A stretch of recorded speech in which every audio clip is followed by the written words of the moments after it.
Hello everybody, it's Bryan from Asante Capital Management, and over the next few minutes I'm going to be talking about the 5 motivations on why we invest.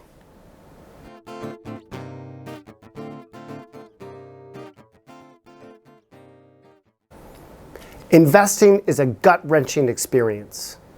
While we can intellectually understand the ebbs and flows of investing, it can be emotionally draining to see our portfolio go down 10, 15, 20% every year or two. More infuriating can be the reality that we spend half of our investing lifetime below our high water mark. So many times we can feel underwater when we invest. So why do we subject ourselves to this experience?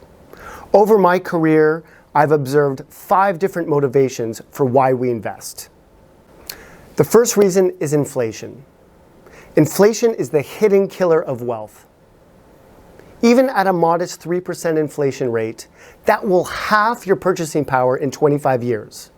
Meaning, if you put your wealth underneath your bed, 25 years later, you would have lost half of it. Historically, we could look to GICs as a means to keep pace and maybe even exceed inflation.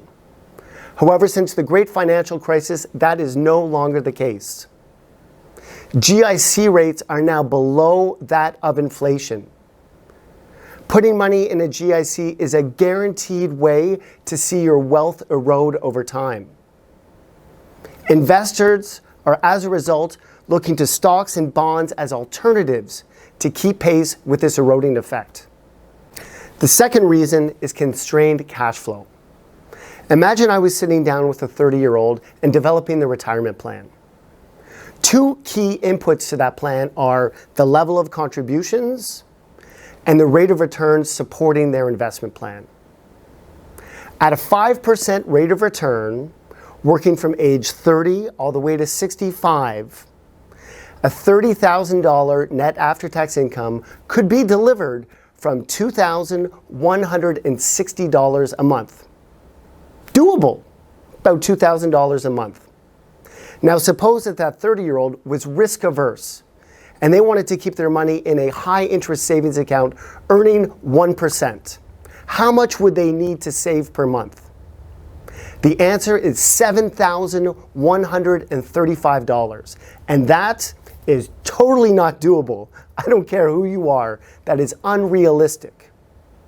So now we were forced to confront the reality of what is risk. Is risk seeing your portfolio go up and down temporarily? Or is risk knowing that you will never achieve your retirement objectives, always working as the years go on? The third reason is personal interest. Some of us really enjoy numbers. We enjoy analyzing companies, reading research reports, and pontificating about today's economic climate. This is wonderful, and investing puts skin in the game. It keeps you excited, it keeps you interesting, and it keeps your hobby really in front of you. The fourth reason is seeing it grow. I can remember sitting down with a retired couple and informing them that all they needed was a 2% rate of return to achieve all of their financial goals. In essence, they did not need to invest. A GIC could handle their retirement plan. What a gift. What did they do? Well, in the end, we invested in a globally diversified portfolio, like so many of you have. And while they did not need it, they liked to see their portfolio rise over time, and they were okay with the volatility. They'd been through it for decades before. There is nothing wrong with this. And in fact, the result will stand to benefit their children and charities down the road. The fifth motivation is the fear of missing out, or FOMO. This is the one problematic motivation of investing and has an outsized footprint. The fear of missing out is real and takes courage to suppress. While we may want to feel good about the successes of others, at times we can feel like we're being left behind and want to leapfrog forward. This can cause us to make a whole bunch of irrational decisions and errors in our investing career. We need to stay away from the fear of missing out. Those are the 5 investment motivations that I've observed over the last 20 years. But what I've seen in commonality between all successful investors is the importance of context. They know why they are making the investment decisions that they are today. That is why I so heavily lean on the importance of having a financial plan.